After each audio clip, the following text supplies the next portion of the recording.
Hello, let's talk about bass.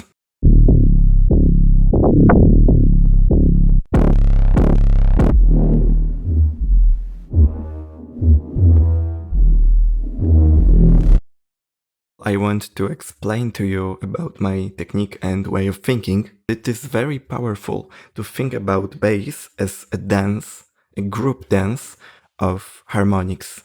You add, you mangle, you twist together, and they can either fight for space or they can create a beautiful motion if you care about them in the right way, so they can work in harmony.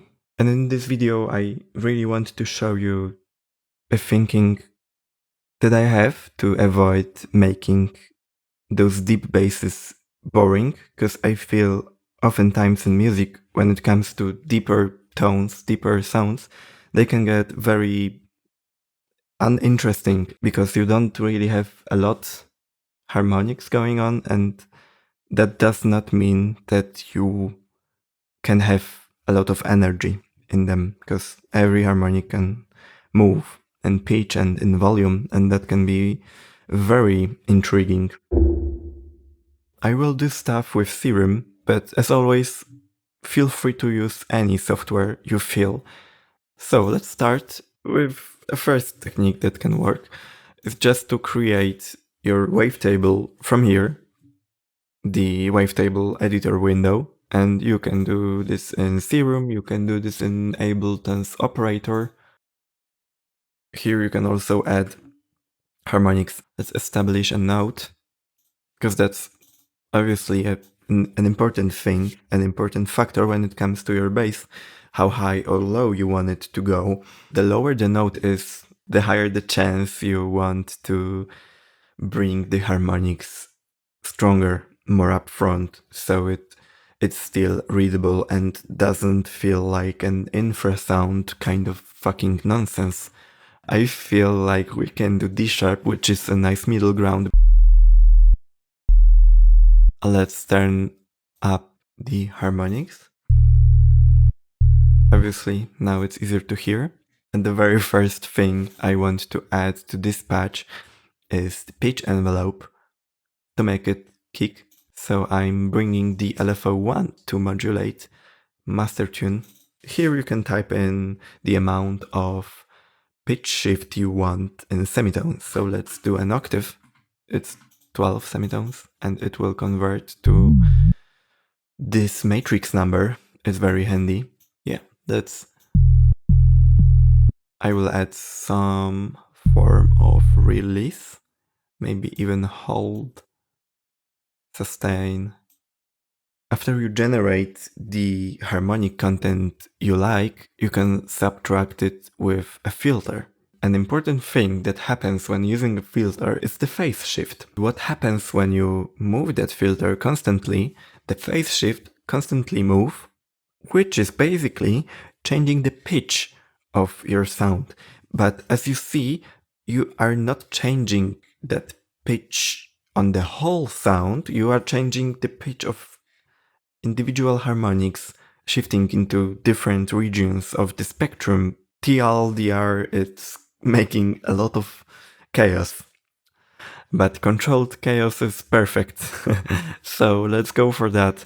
And to illustrate that example better, I want to overdo it so you can hear it or even see it. If we want to really overdo it, we can create some absurd autofilter chain. Yeah, let's duplicate it a few times. And now let's move that filter around. We can clearly see and hear that it's actually shifting the pitch. But not in that stiff way that your regular pitch shift will work, because it's just shifting different regions of the sound at different times, different amounts, so the interplay between those harmonics change, and when you apply distortion to it, real magic can happen. If you want to have a more of a flappy kind of soft attack, then just move the first point of your modulation a little to the right.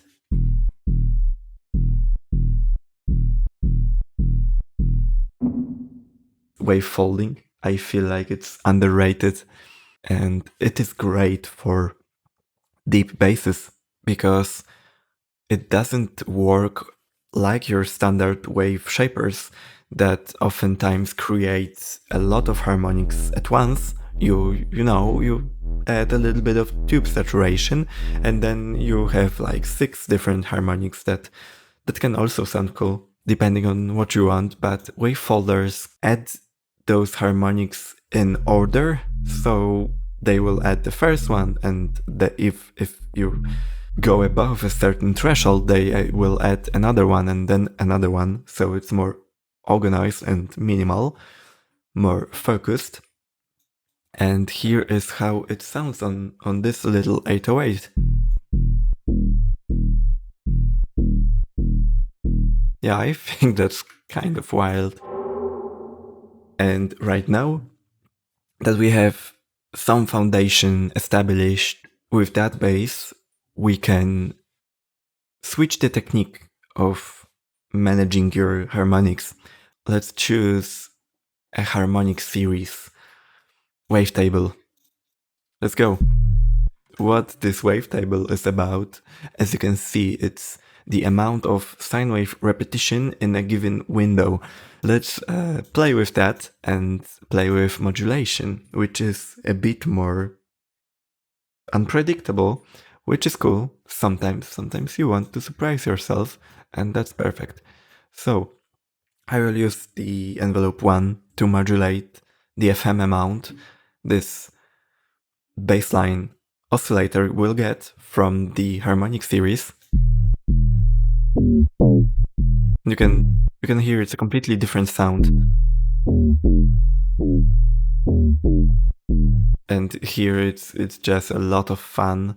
You can play with warp modes on the harmonic series as well. That sounds like a fart, kind of. Now let's talk about stereo and how you can add very interesting imaging to your sound without using fake stereo enhancers that, I'm gonna be honest with you, I really don't like the sound of them, and I think that making your sounds wide in a hard way is often the only way if you want to get a very crisp and meaningful stereo image. So let's get to it. What we can do is that you can change how the unison work.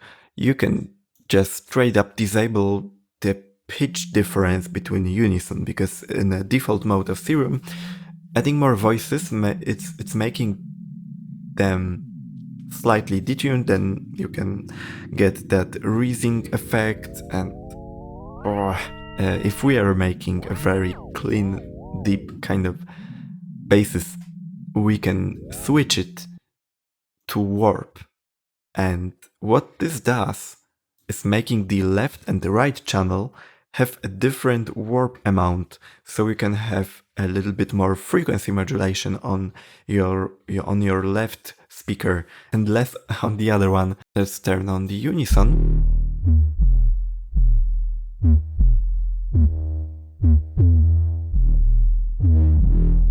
And now let's go for another way of making stereo, is to actually divide the harmonics between your channels. So, and for that, what I want to do is I want to duplicate that serum patch into 2 different instances.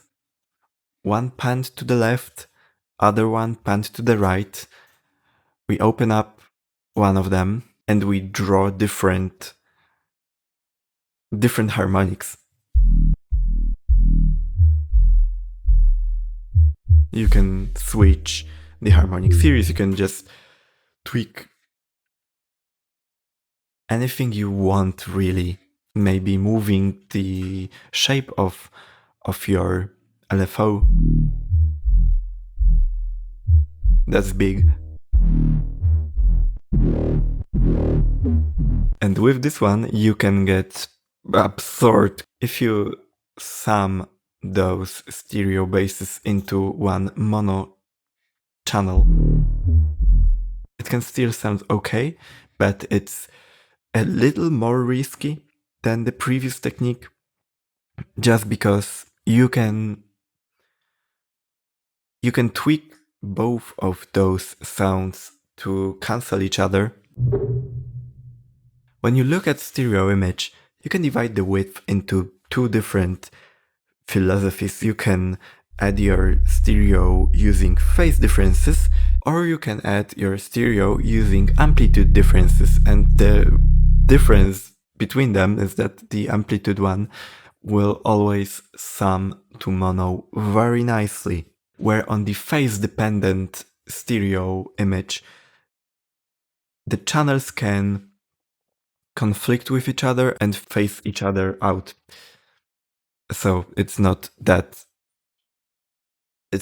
easy all the time. But separating your harmonics between left and right channel, that's something that will get you far in stereo deep bass realm. And now for some not very secret sauce, it's the PaulXStrech technique that I abuse. Let's bounce those sounds and let's get the Paul. Here you go, very easy. And because all those sounds came to life through a lot of care about the harmonic relationship and how they dance together, something like PaulXStrech won't make it very muddy because the sound has a lot of core to it, but can make an insane texture without being obnoxious or too obnoxious. Depends how you look at it. Now let's bounce it, get that into audio. Let's try to match it with the original bass loop.